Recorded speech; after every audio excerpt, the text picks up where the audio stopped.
Welcome to this episode of Building Connections, a series of podcasts in which we discuss a diversity of topics that are of relevance to the facility and real estate market.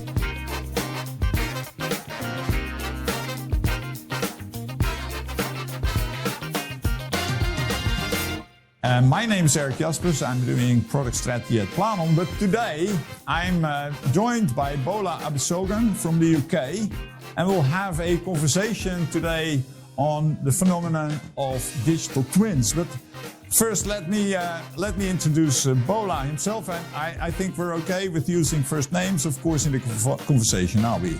Absolutely right. Yeah. Absolutely. So, Bola, you're chair of an organization called Diversity Surveyors. Yeah. So could you please introduce yourselves and explain a little bit what Diversity Surveyors is all about? Okay. Well, Eric, thank you for the kind invitation.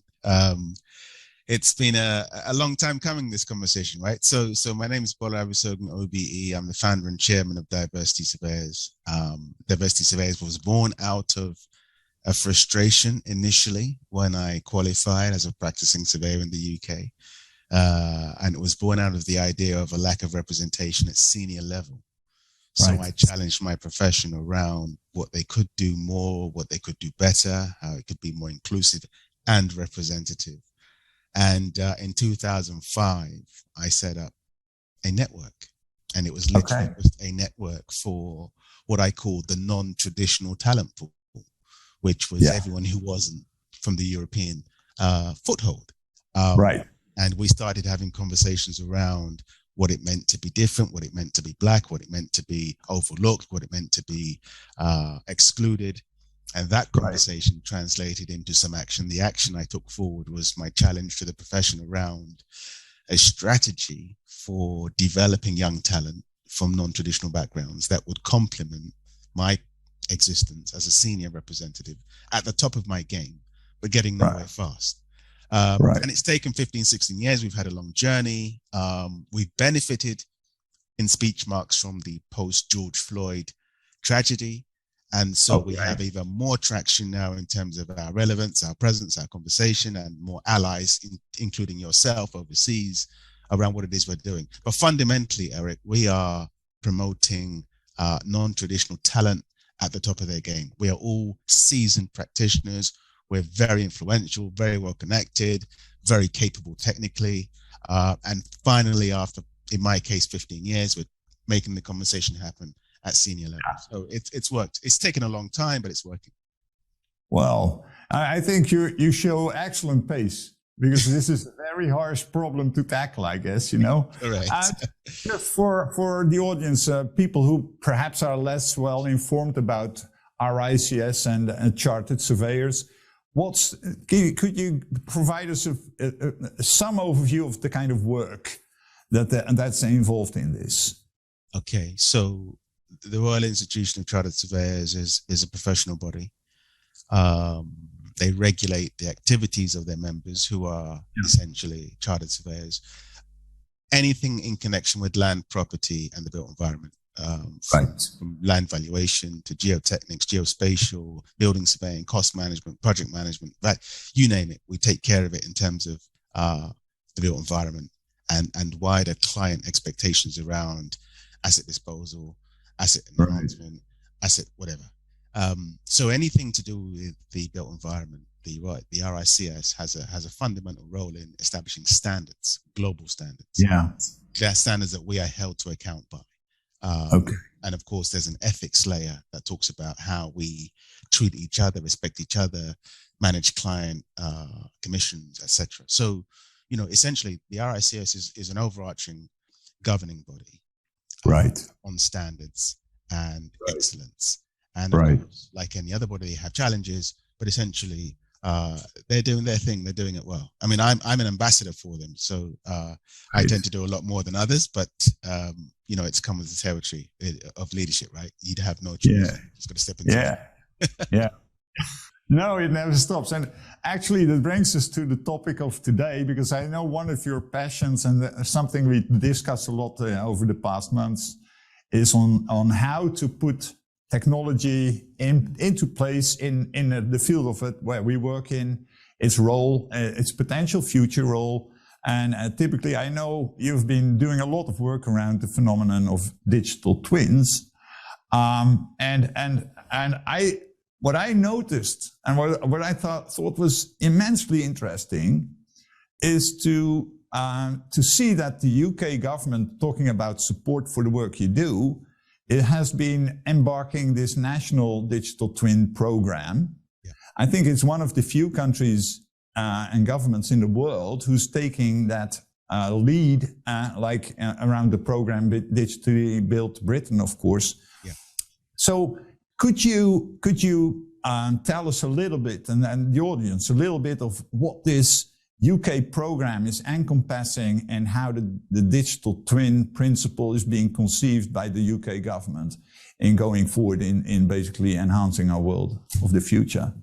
I mean, first of all, that's a great question and an entry point for a massive ambition for the government. I mean, it was born out of several ideas which actually manifested into a reality back in 2017 on the back of a number of different government-led strategies into essentially improving productivity, enabling better environmental outcomes, and trying to include every citizen in their decision-making at the lowest common denominator. So the idea for the National Digital Twin essentially is an ecosystem of connected digital twins. And that's the high-level ambition. What do these twins do? Where do they sit? What sectors do they serve? What purpose do they serve is the challenge. Right. And what I've done through my involvement at the Center for Digital Built Britain, working on the National Digital Twin, was to develop a use case for social housing.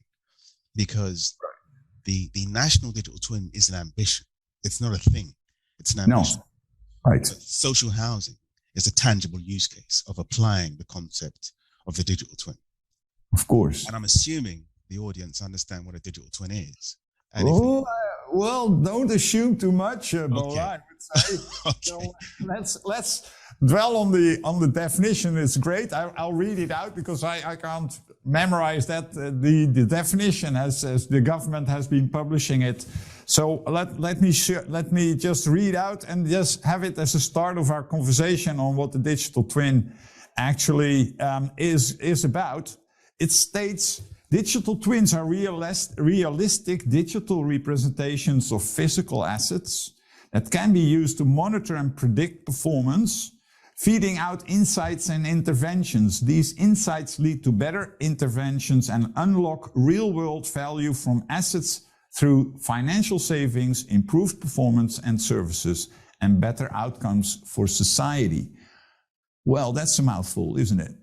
That's a fabulous definition. Yes. So let's zoom in to how you look at digital twins in our field of operations and business. So what kind of definitions, when you make them a little bit more concrete, how do you look upon digital twins in different fashions in our industry today? If I will focus on my use case in social housing, because of course it encapsulates the whole life cycle. So ordinarily, and what I've found over time, mostly in the last 2 years, is that the application of the concept of a digital twin tends to be in the asset use occupation phase. So yes, digital twins are applied to physical assets that have been built, constructed, they're being used, occupied, managed. And the interventions are insights into better asset management, essentially. Ideally with a cost saving or other social value benefit attached to the insight driven by the data loops that are connected. What I have chosen to do, using the tragedy of Grenfell Tower in the UK, which was 4 years ago. Yes. It was 5 years ago now, June 2017. When that tragedy happened, something in me came alive from a personal perspective, because I knew some of the people that perished in that tragedy. And I took the view that as a built environment professional, as a chartered surveyor with a huge exposure to technology and construction, a full grasp and detailed knowledge of the construction process, Why Yes. did this happen? And how can we avoid it happening in the future? Yes. What I've said is that I coined a term, the black box. If Grenfell Tower had had a black box, i.e. the same black box that we recognize in a plane when a plane falls out of the sky, other Right. than the preservation of life, everyone Right. seems to be focused on finding the black box because the black box tells you a story about Yes. what happened. So I thought, Right. why don't we put black boxes into assets? And the black Yeah. box becomes the digital twin. Now, it doesn't only tell you the failure, it also talks about success as well, right? Yeah. And I then applied that notion to social housing, given the tragedy of Grenfell Tower and the fact that in the UK, we now have legislation about to land called the Building Safety Bill, which talks about the digital requirements of asset holders to hold information on their assets. It's now a legal requirement, soon to be. So that whole Right. legal requirement is underpinned by the use case and relevance of a digital twin, which gives you real-time data loops on activity of the assets. Yeah, can I zoom into that? What you're stating specifically around Grenfell Tower. Yeah. What I got from the news feeds that arrived about this, of course, horrible situation in Europe, is part of the problem was with the facade materials and the fires that could basically pursue and through the building in that stage. So when we talk about bill of material of buildings, for instance, and we translate it to digital twins, Yes. what kind of, so is that for you a kind of digital twin already in terms of bill of material modeling buildings and allowing you to inspect whether regulations are actually met? And it's a static definition, actually. No, it has no dynamics, just what's materials in there, whatever. So how do you look upon that? Is that going to be a must-do in the UK? I think, first of all, that's a great question. And the reason why I'm focusing on pre-construction digital twin deployment is because if you take, for example, a new build project, the golden thread of information starts at the beginning of the project. It starts with the client saying, right, press go, let's go ahead. I've got my team together. Let's start designing and then building and then maintaining, right? Yeah.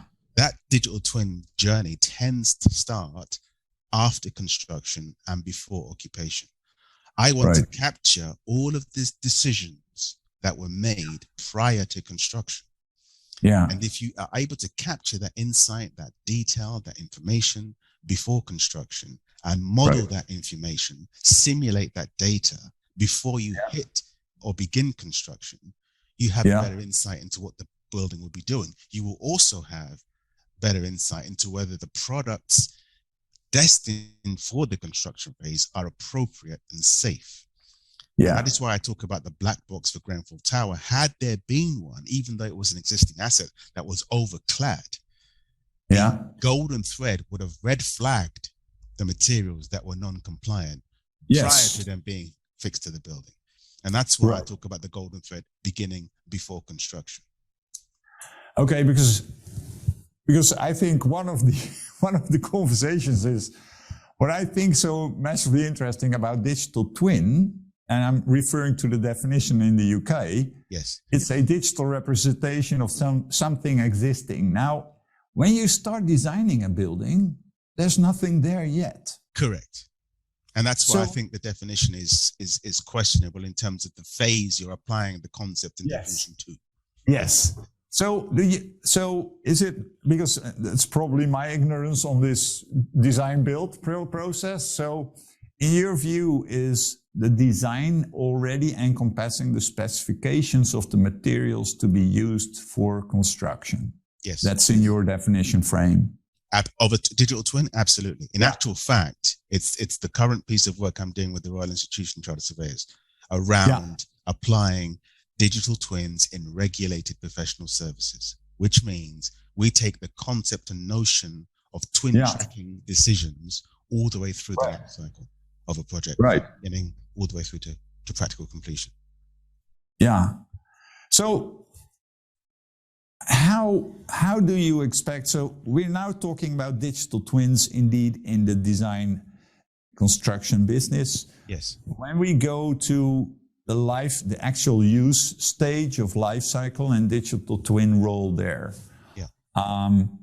So how do you look at that? What's going to be dominant in terms of types of implementations of digital twins that are going to basically help professionals in doing a better job, actually, during life cycle?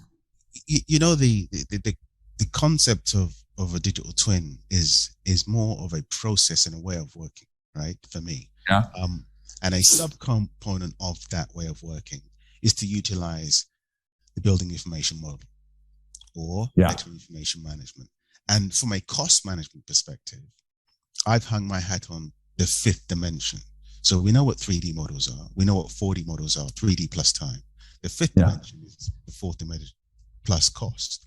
So if we think about the role of the 5D model as we knew it in the context of a digital twin enabling environment, you have a virtual representation of the model, or of the asset rather. And that virtual model has a journey through construction and post-construction. That model, as rich as it will be with all the data within it, becomes an asset management tool for the occupiers and the end users. So they have a complete chronology of the journey from A to B.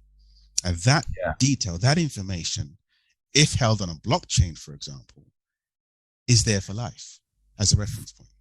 Do you expect actually that these models will be published in a non-mutable public space, and the real estate will be, people will be thrown to that level of transparency? I'm the optimist, and particularly in the public sector, there is a real desire to create those reference points of data that live beyond the human being. Because, you know, where you have assets that become 100, 200 years old, for example, it's necessary to understand how they were built, how they were maintained, and the decisions that were made during their life, so that if they have to be decommissioned, for example, the evidence base of what and how to do it safely, right? So I believe that blockchain has a role to play essentially for maintaining records for future reference. Right. Yeah. Making them available at all times to anyone who subscribes to that. Potentially, yeah, absolutely. Yeah, potentially. Okay, now, just to dig a little bit deeper on digital twins in operation. We've been having discussions and conversations, I should call them conversations, beforehand on the topic. One of the elements I think that makes digital twins interesting during operations is the dynamics of actual use of of mechanical, electrical assets that show wear and all that kind of thing. Yeah. I noticed that in many conversations that we have in the industry, when we talk about digital twins, the starting point of thinking is often a BIM model. It's almost like you can't have a digital twin without a BIM model or something. I would like to challenge that. Agreed. I would like even to challenge it to an extent that I believe that digital twins might even not have a visual representation. They can just be objects or applications running in the infrastructure and analyzing what's actually happening. What's your perspective to that? I totally agree. Totally agree. And, you know, it's refreshing to hear you say that, Eric, because the misnomer that BIM has created this is the legacy of the assumption. And the assumption is that, a digital twin is a BIM model. No, it's so much more than that. In actual fact, you're absolutely right. We have come up with a phrase at the Center for Digital Built Britain, which says that the purpose of the twin drives visualization.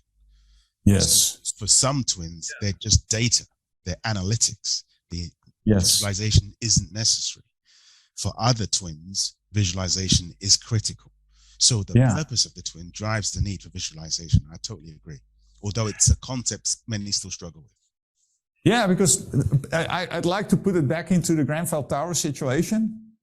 I can imagine that the digital twin that we've been talking about in terms of its bill of material is one type of application of digital twins that you use for its specific purpose. On the other side, if the building would have been equipped with digital twins, signaling fire situations and basically putting that information right into the fire brigade offices and stuff like that, that's another type of digital twins, which basically are designed around their purpose. Exactly. You know?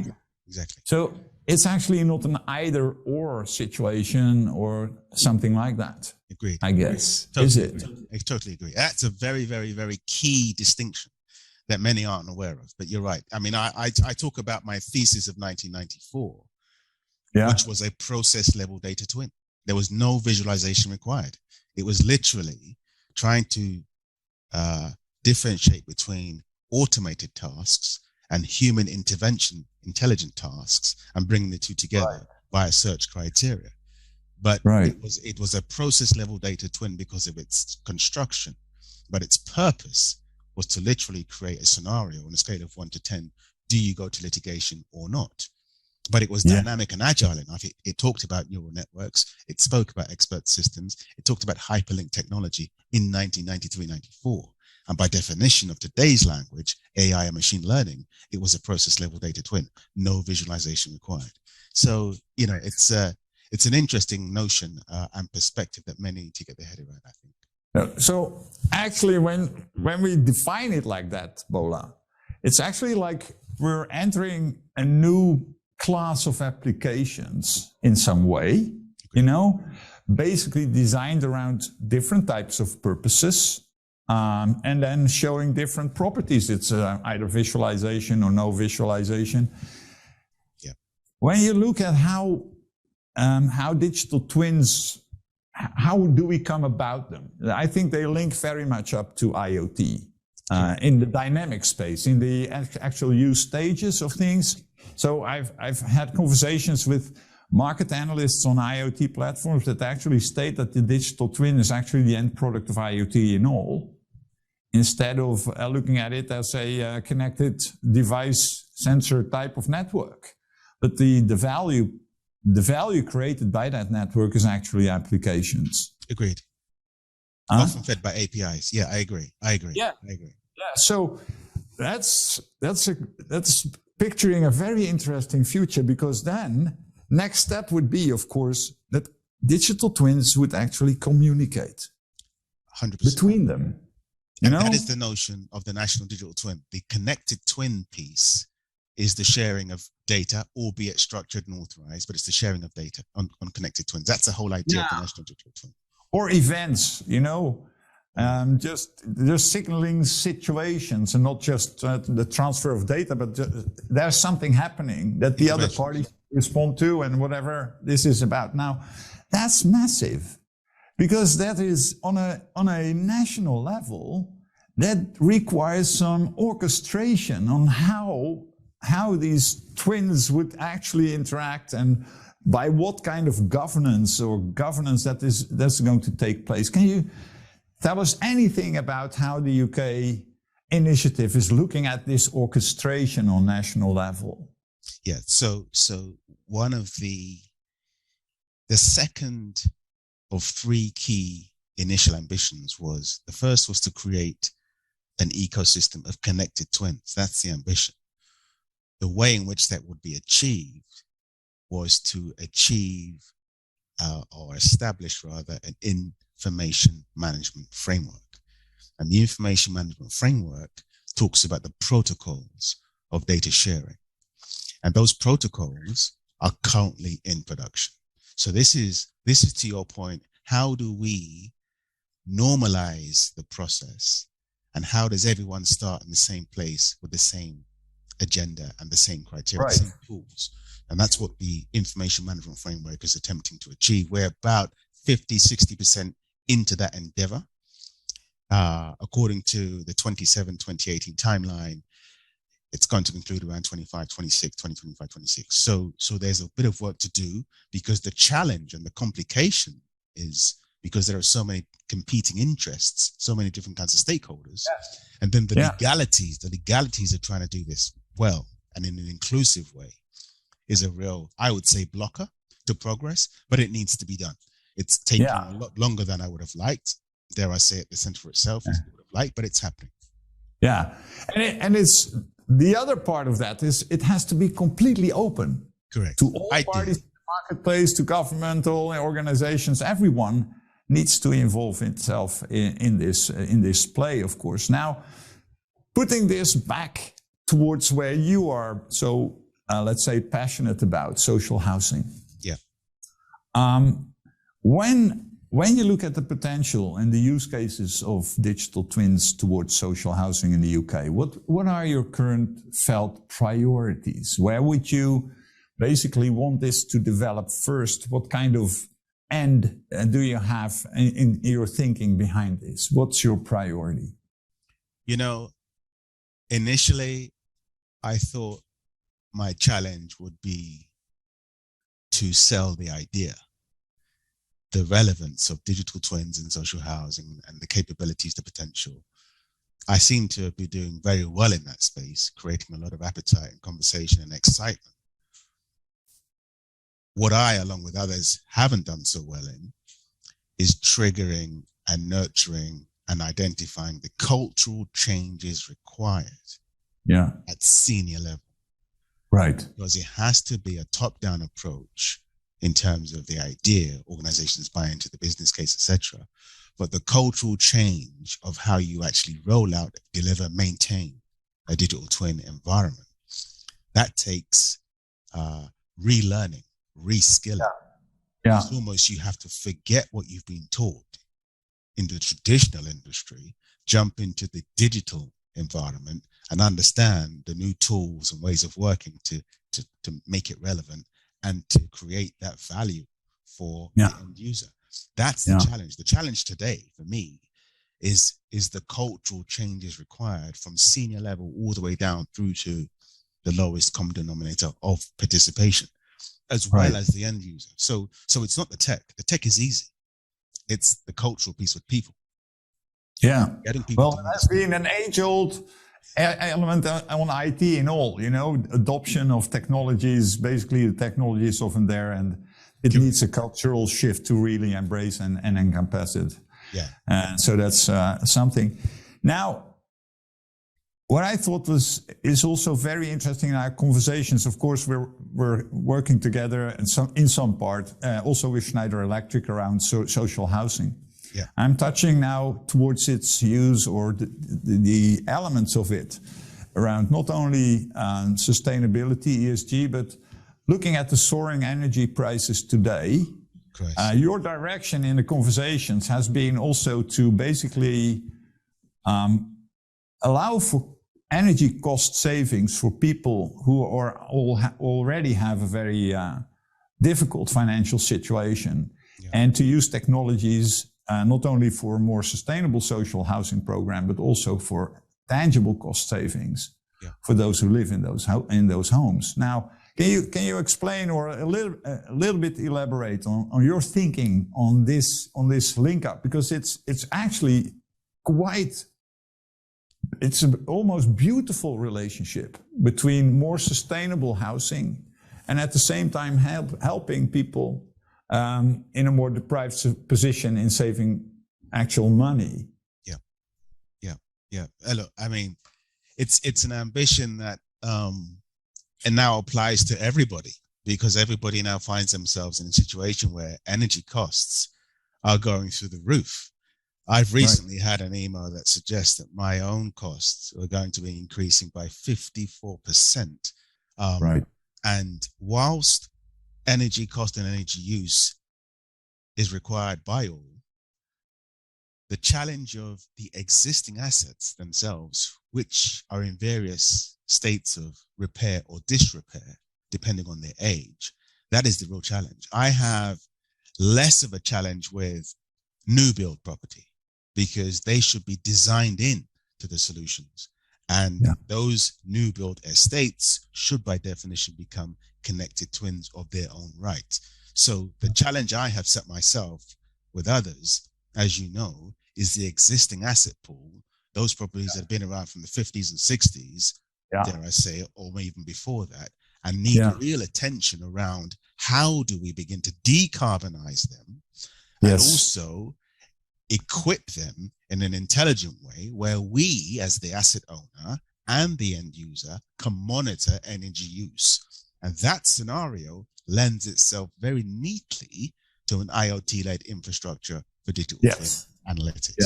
So that is where I'm spending some time now, and that's hopefully what I want us to progress moving forward. But that's the challenge I've set myself. I don't go for the easy things. I go for the hardest use cases because I think that's where the value creation exists. If you look at this, the scenery as we've been discussing in this conversation today, actually what I see before me is that chartered surveyors, real estate managers, facility managers are now increasingly being confronted, or at least, confronted perhaps, with a fundamentally changing world in terms of digitization, which has a profound impact on their jobs, on their business, on the future of the business as well. So what advice would you give these managers to effectively deal with the new future? Another great question, Eric. You're really doing well today, aren't you? Thank you. I had a similar question yesterday, and it was from a developer in the audience. So yesterday, as you know, I presented at the Excel London. I was asked to speak about digital twins and social housing and the potential opportunities being created. I ended the conversation talking about digital business models and the fact that existing business models are not being disrupted. They have already been disrupted. The question is, what does reinvention look like? So as an example, I use myself as an example. So I've trained as a chartered quantity surveyor back in 94 to 99. I qualified in 99. What I was trained in up until 99, today I'm probably using less than 40% of that skill set. So I'm choosing to divest myself of automation, and accept that the machine in many ways can do things better than me, more accurate than me, quicker than me. My role as a human practitioner is to sense check and validate the information coming out of the machine. So I see new business models and new roles emerging around data analytics, data science, emotional intelligence, critical thinking, and challenging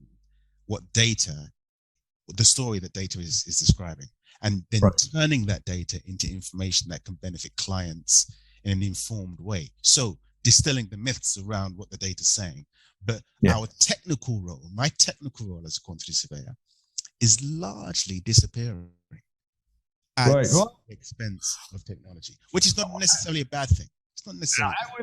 I would say it's being augmented by technology instead of that you're going to be obsolete in any way. Correct. Absolutely. I think looking forward to developments today, we didn't touch on it yet, but just lightly, the phenomenon of AI, of course, is going to be a big help in view of digital twins as well, in basically decision-making or preparing decision-making has to be done by humans, I think, I think it's an inspiring combination to think about the phenomenon of digital twins and AI being a part of the logic of the digital twin itself. Absolutely. And that notion, that vision you've created there, Eric, it scares a lot of people because it's misunderstood. So I think the augmentation you talk about is absolutely crucial. But that augmentation in many ways may command a new business model of engagement. And that's where a lot of people are struggling. What does that transition look like? What do we need to forego and pick up? What do we need to divest ourselves of and understand we need to keep doing and doing better? So that whole matrix of risk and change, many are struggling with that at the moment. Yes. And perhaps, Bola, this is also producing a new challenge towards organizations like RICS and IFMA to basically assist its membership in just embarking this type of new thinking and this type of new address to the technologies and the tool sets that we're going to see appearing in the market today. I totally agree. And yeah. I think I've shared with you an initiative called PQS 2030 that I'm developing with the RICS on that very same issue. So yes, but it takes courage, because there are many naysayers. There are many people who are saying this won't happen, it can't happen, I'm not interested, blah, blah, blah.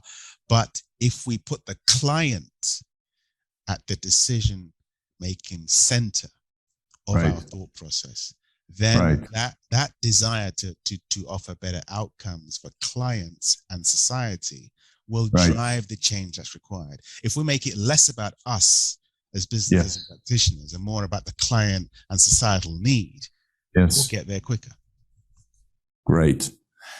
Well, Bola, thank you very, very much for all your insights as you shared them with us today. I think we're just at the start of a conversation that needs to continue over the years to come, because this is quite fundamental to the industry.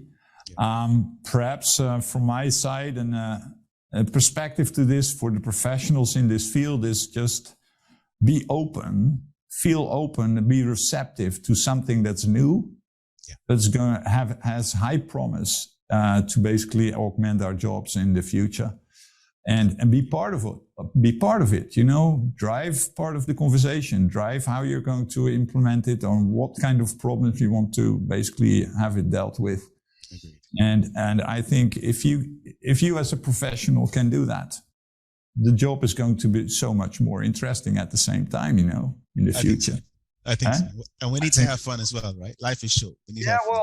That's the people around facilities management and the real estate industry, basically, to my experience, are quite into having fun and a friendly atmosphere. So I think that's a unique property of the market we're in today. Fabulous. So it has been a great conversation with you today, Bola. Thank you very much.